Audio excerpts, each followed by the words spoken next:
Hello students, मैं doctor Indu Kumari, department of psychology, NLS college, Jaitpur, Daudpur from JP university Chhapra.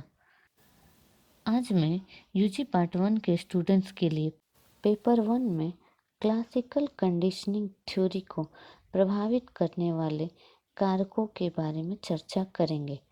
आज का हमारा topic है क्लासिकल कंडीशनिंग थ्योरी को प्रभावित करने वाले कारक या फैक्टर। जैसा कि मनोवैज्ञानिकों ने बहुत सारे अध्ययन किए और उस आधार पर यह बताया कि क्लासिकल कंडीशनिंग को प्रभावित करने वाले बहुत सारे कारक हैं, जिनकी चर्चा आज हम करने जा रहे हैं। जैसा कि पहला, स्वाभाविक एवं अनुबंधित उद्दीपक की शक्ति। मनोवैज्ञानिकों के अध्ययन से यह पता चलता है कि स्वाभाविक उद्दीपक तथा अनुबंधित उद्दीपक की तीव्रता से अनुबंधन प्रभावित होता है। ब्रेभेन, सीफोर एवं टेलर इत्यादि मनोवैज्ञानिकों ने अपने प्रयोगों से स्पष्ट रूप से पाया है कि अनकंडीशनल स्टिमुलस की तीव्रता स्तर में वृद्धि होने से अनुबंधन भी प्रभावित होता है, मतलब कि अनुबंधन भी मजबूत हो जाता है। यह एक अध्ययन के तौर पे चूहों को प्रयोज्य के रूप में तैयार किया जाता है। इस प्रयोग में घंटी की आवाज़ को कंडीशनल स्टिमुलस के रूप में तथा विभिन्न तीव्रताओं वाले बिजली के आघात को अनकंडीशनल स्टिमुलस के रूप में किया जाता है। परिणाम में हम देखते हैं कि जैसे जैसे अनकंडीशनल स्टिमुलस की तीव्रता बढ़ती गई, कंडीशनल स्टिमुलस के प्रति की गई अनुक्रिया की शक्ति भी बढ़ती गई और परिणाम के संकेत अनुबंधन तथा विलंबित अनुबंधन दोनों के बीच सही पाया गया। इस ढंग का परिणाम CS की तीव्रता को परिवर्तित करने पर भी पाया जाता है। CS means conditional stimulus. इसी तरह कोहो ने इस ढंग का परिणाम कंडीशनल स्टिमुलस की तीव्रता को परिवर्तित करने पर भी पाया है। हमारा दूसरा पॉइंट है स्वाभाविक उद्दीपक का समय। क्लासिकल अनुबंधन में कंडीशनल स्टिमुलस देने के बाद अनकंडीशनल स्टिमुलस दिया जाता है और धीरे धीरे अनकंडीशनल स्टिमुलस के प्रति की जाने वाली अनुक्रिया कंडीशनल स्टिमुलस के प्रति अनुबंधित हो जाती है। प्रयोगों से स्पष्ट हुआ है कि कंडीशनल स्टिमुलस के बाद अनकंडीशनल स्टिमुलस देने के समय से ही अनुबंधन प्रभावित होता है। अतः कंडीशनल स्टिमुलस और अनकंडीशनल स्टिमुलस का समय अंतराल एक महत्वपूर्ण कारक है जिससे अनुबंधन प्रभावित होता है। सामान्य रूप से कंडीशनल स्टिमुलस अनकंडीशनल स्टिमुलस का समय अंतराल तथा अनुबंधन की शक्ति का संबंध ऋणात्मक होता है। समय अंतराल जितना ही अधिक बड़ा होगा, अनुबंधन की शक्ति उतनी ही कमजोर होगी। परंतु कंडीशनल तथा अनकंडीशनल स्टिमुलस समय अंतराल तथा अनुबंधित अनुक्रिया की शक्ति के बीच वास्तविक संबंध सचमुच में अनुबंधित की जाने वाली अनुक्रिया के प्रकार पर आधारित होता है।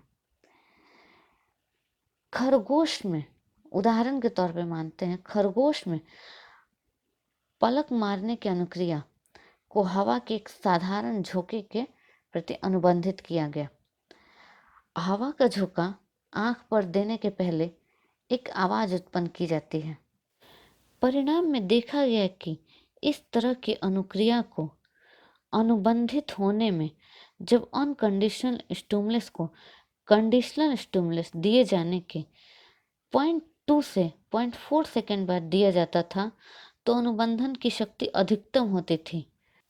कुछ मनोवैज्ञानिकों के अध्ययन में यह पाया गया कि कंडीशनल स्टिमुलस तथा अनकंडीशनल स्टिमुलस के बीच में उससे अधिक समय अंतराल भी अधिक शक्ति का अनुबंधन करने में प्रभावी होता है, बशर्ते कि विभिन्न प्रयासों के बीच का समय भी बढ़ा दिया जाता है।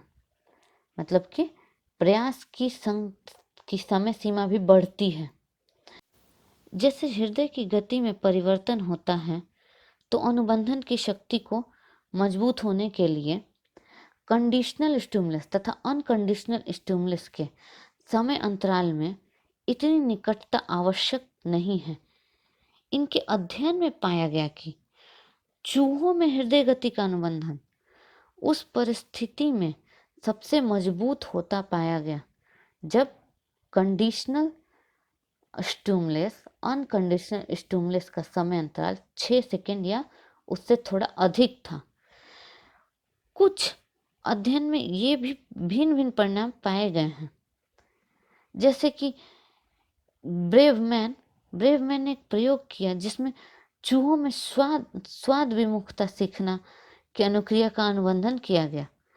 इस प्रयोग में चूहों को एक सुगंधित घोल दिया गया जो एक कंडीशनल स्टिमुलस के रूप में उपयोग किया गया। उसके बाद उसके हल्का जहर का घोल दिया गया जो एक अनकंडीशनल स्टिमुलस के जगह पर था। सुगंधित घोल के प्रति विमुखता दिखाना सीखना सीयर था। परिणाम में पाया गया कि अनुबंधित अनुक्रिया की शक्ति तब कमती है जब कंडीशनल स्टिमुलस देने के कई घंटे बाद अनकंडीशनल स्टिमुलस दिया जाता है।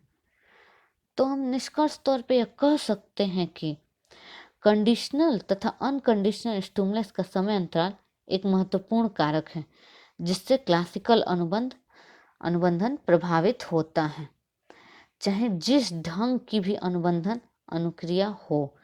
जैसे कंडीशनल तथा अनकंडीशनल स्टिमुलस का समय अंतराल बढ़ते जाता है, सामान्यतः अनुबंधन की शक्ति कमती जाती है।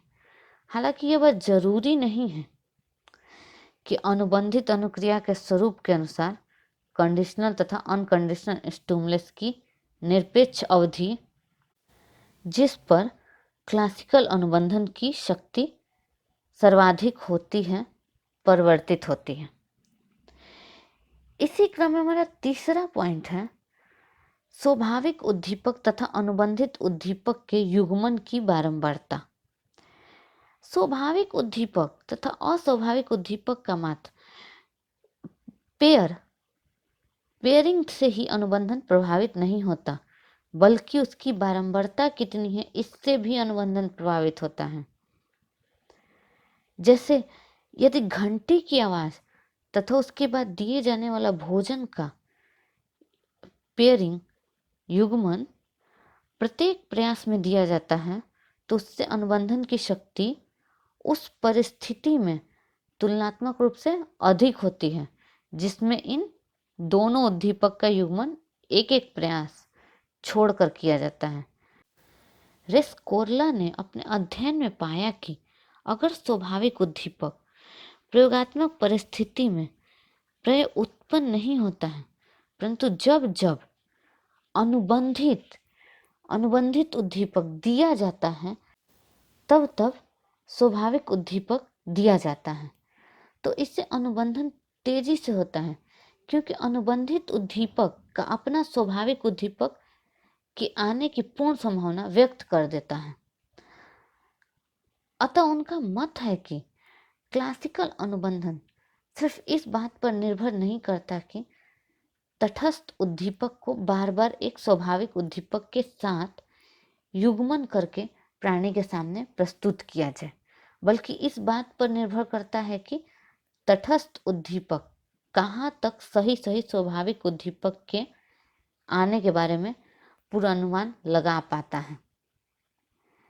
इन सभी अध्ययनों से पता चलता है कि अनुबंधन की शक्ति अधिकतम बिंदु पर पहुंच जाती है तो उसके बाद स्वाभाविक उद्दीपक तथा अनुबंधित उद्दीपक को फिर एक साथ देने से उसकी शक्ति बढ़ती नहीं है।